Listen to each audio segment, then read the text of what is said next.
Hey kids, what's happening? Looks like a beautiful sunny day, huh? Maybe go out for a bike ride? No, I'll tell you why. Believe it or not, it's like raining right now. I don't know if you can see the steam coming off the roof there from the sun just came out a little bit ago. But today we had grapple. You say, what? What are you talking about? What's grapple? It's like snow, but it comes down in like these little snowballs. You know, you see like hailstones. Those hailstones are like solid ice. Grapple is like balls of soft snow, and it was coming down heavy today. In fact, it's been snowing all day today, and just now the sun came out, and now it's turned into like a misty rain coming down. But it's cool. We had another cold snap come in. Well, how are you all doing today? It is Saturday. It is, I believe, April 8th. We're waiting for the flowers to start popping open. They haven't quite done that yet because our weather's been so crappy here in Ohio. But I'm looking forward to some good weather coming up here, and it looks like next week the temperatures are going to start going up. Now, you know, it's a little early in the season yet for riding, but there's some couple of days where we can take the bikes out and enjoy, you know, getting some little wind in the face. And I don't know if there's any bugs out yet to get bugs in your teeth, but that'll be coming up soon too. But as we get rolling into May, we're going to start seeing some bike rallies pop up, and I'm kind of excited about that. Now, a lot of you guys have been bugging me about Ohio Bike Week. And that's held annually in Sandusky, Ohio. Sandusky sits right on the edge of Lake Erie. And from here, I think it's just a little over an hour drive.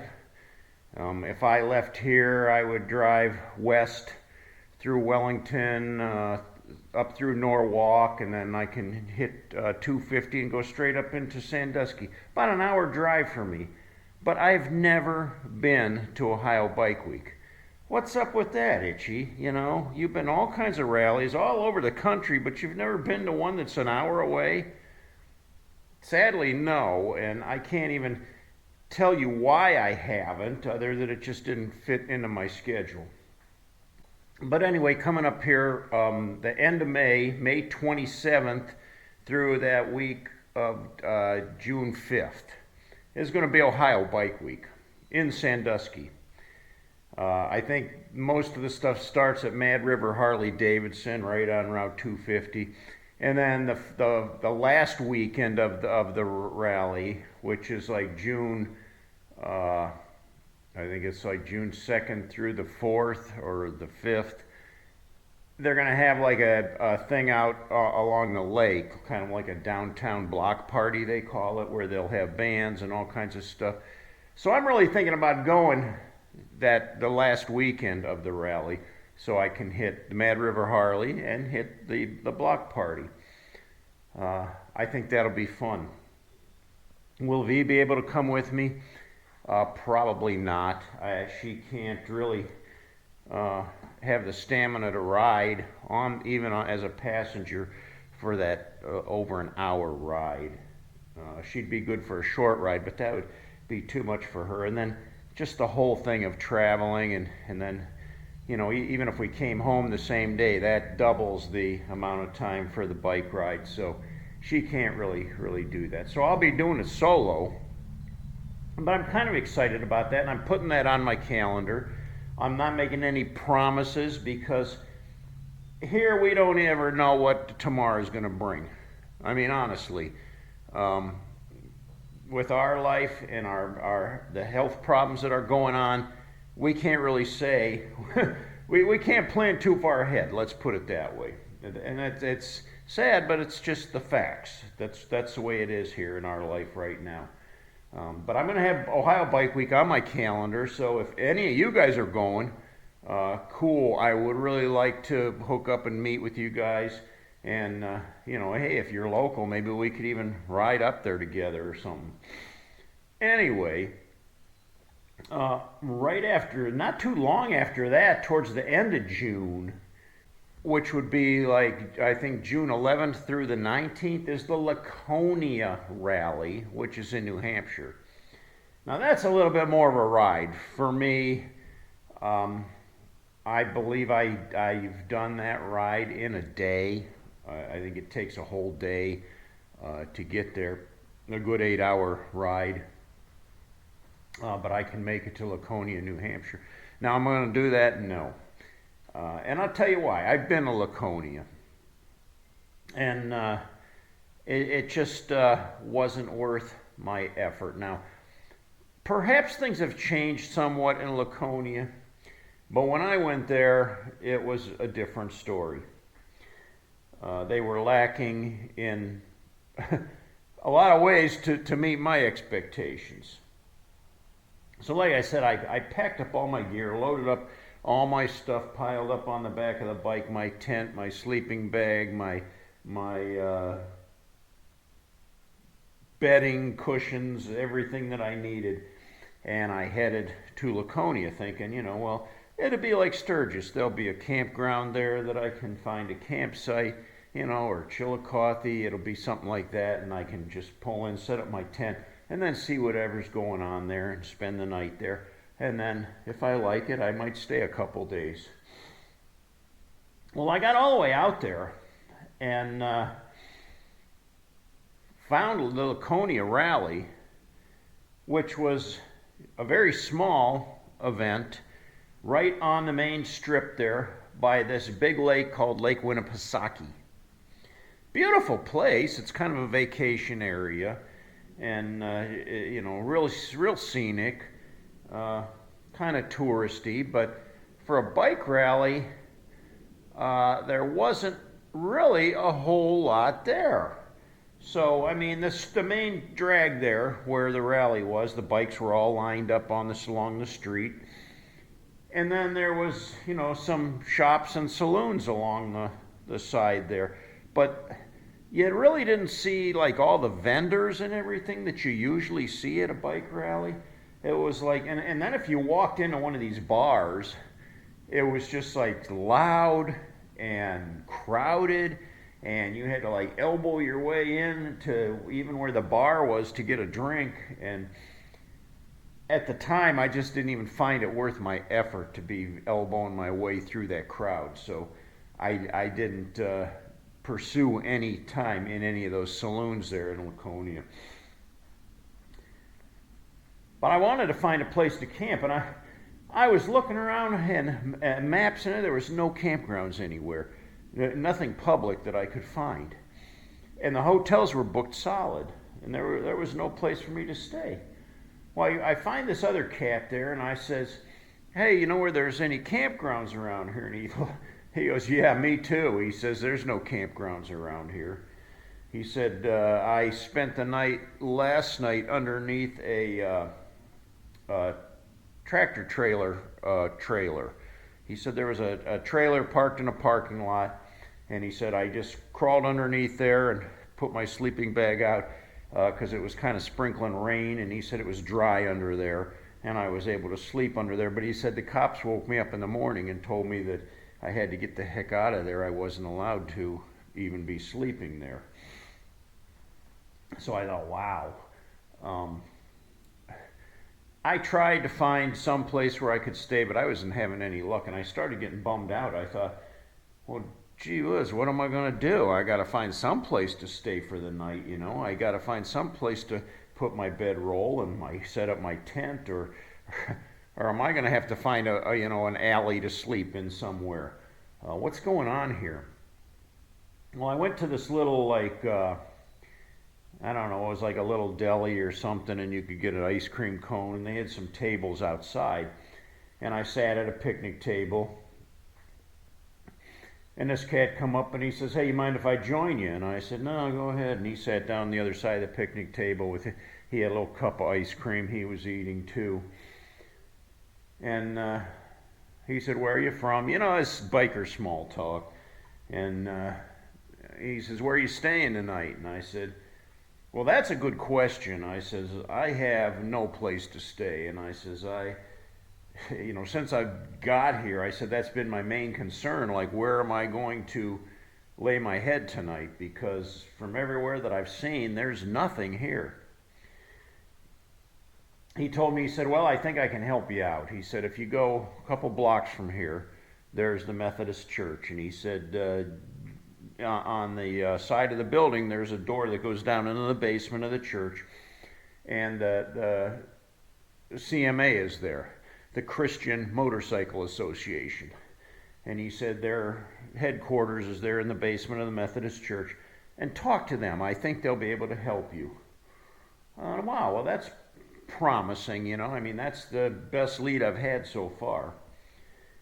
So I rode over to the Methodist church and walked down in the basement, and the guy met me at the door and said, how can I help you? And I said, well, I was told to come over here that, I'm looking for a place to stay for the night, and I've got nowhere to go. I rode all the way in from Ohio, and they told me that maybe you guys could help me here. Well, he looked a little concerned, at first, but he said, well, come on over here and sit down at this table, and we'll help you out in a few minutes. Well, I was kind of nervous. I didn't know what was going on. I saw some guys whispering in the corner, pointing to me over there. And finally, this guy come over, and he says, I'm the local president of this CMA chapter, and how can I help you? And I said, well, here's my deal. I'm just looking for a place to spend the night, and I was told that I could come here. And he said, well, let me ask you a few questions first, what are your intentions of coming to the rally? And I said, well, I've never been here before, and I said, I'm not big on partying or drinking or anything like that.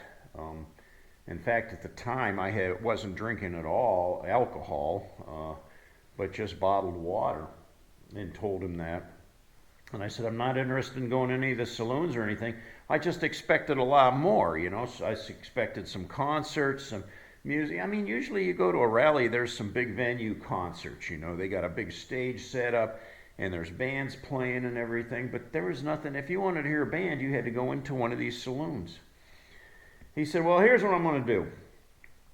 He said, we do have a campground, and it's probably about 6 miles north of here. And this fella over here has a yellow Honda Goldwing, and he's going up there in about 20 or 30 minutes. And if you want, I'll have him take you up there. You can follow him, and he'll take you up to our campground, and you can be our guest. You can stay at our campground. It's a private campground now. It's not open to public. It's a Christian Motorcycle Association campground. Well, I said, wow. Well, I said, well, that's... I got a big smile on my face, I thought, that's awesome. That's really, really awesome. I'm really happy about that. So I waited around, and there was this older gentleman there with, white hair, and he had his big old Honda Aspencade, the big old yellow thing, and he says, well, okay, you follow me and we'll ride up there. And I did, and it took us, probably about 15 minutes or so, and 20 minutes, and we were there. It looked like somebody's house, and we pulled into the driveway, and there was a guy working in the garden there, and I think he had some chickens and stuff. But we rode on past and went back into the back of the property, and there was a campground back there. There was a big pole barn that was bigger than this, and they had a restroom in there. They had a shower, a couple of showers, men's and women's. They had a big cafeteria in there, picnic tables with refrigerators, and they had sodas and drinks, water. They had always had food on the table, like donuts and pastries, potato chips or snacks type things, Twinkies and things. And they welcomed me with open arms, and they said, everything here that's ours is yours. If you're hungry, eat. They said there's a refrigerator over there, there's lunch meat in there, there's bread, there's sandwiches, there's snacks here on the table, there's drinks in the refrigerator. and you can set up your camp anywhere you want in the back at one of the campsites. Well, they had campsites with like water and electric at each campsite, which was really neat. So, you know, I set up my tent. I didn't have anything to plug in. You know, I didn't have a cell phone at the time, so I didn't even need to charge a phone. But it was nice to have water right there where I could, you know, wash, you know, cook on my cook stove or get something to eat or whatever, and you have water right there that I could cook with or drink. So it was nice, and it was a really nice camp. It was real quiet, and you know, I stayed there. I spent the night, and they were really nice people. And during the day, then I went back to Laconia to see. Try and figure out what the rally was all about. Well, not too far from the rally itself was the Harley Davidson dealership, and that seemed to be like where more stuff that I was interested was going on. I mean, they had some vendors there with like brats and sausages you could get to eat, and then they, you know, had all the typical vendors you'd see at a bike rally with the T-shirts and all that stuff right there at the Harley Davidson dealership. And I don't even remember buying a T-shirt or anything there. I don't think at the time I had a very heavy wallet, you know, so I was pinching pennies and trying to go on a budget plan. But back in Laconia itself, there wasn't a whole lot going on other than the saloons that were there. So I decided, well, I'm going to ride around this Lake Winnipesaukee. I mean, it's got to be a tour or something that you can do. And I without using a map, I just started making my way around the lake, following all the roads I could that were close to the water until I made my way all the way back to the rally. And I think that ride ended up taking me a couple hours just to go all the way around this lake, because this lake has all these little tributaries and inlets, and it's a pretty good sized lake. So it was a pretty long ride for me to go around Lake Winnipesaukee, and then headed back to the CMA camp for the evening, and decided to pack up and head home the next day. I wasn't really impressed with the rally at all. It just didn't seem like there was a whole lot there that really struck my interest. So I have no intentions of going back to the Laconia rally ever again. But Ohio Bike Week, I can do that. Now, like I said, the Bike Week runs from May 27th through June 5th, but it's the last weekend of the rally, which would be like June 2nd or 3rd through the 4th or 5th. That weekend there, that last weekend of Ohio Bike Week, is when they're going to have the block party downtown along the shore, and there's the Barrel House Saloon that's right there on the lake, on Lake Erie. So it'll be a fun time. I think I'll plan to go that last weekend, if everything falls into place for me. Well, anyway, looking forward to a nice summer of riding and some new experiences, God willing, and hope that some of you guys can join me or share in your experience, in your bike rally experiences this summer. I know some of you are talking big about taking your first trip to Sturgis. That'll be one you won't forget. I can highly recommend that trip. I've done it numerous times. It was always one of my favorites to head out to the mountains. Well, thanks for watching. Give the video a thumbs up if you haven't yet. Please subscribe, and I'd love to have you on board. Until next time, cats, ride hard and die free.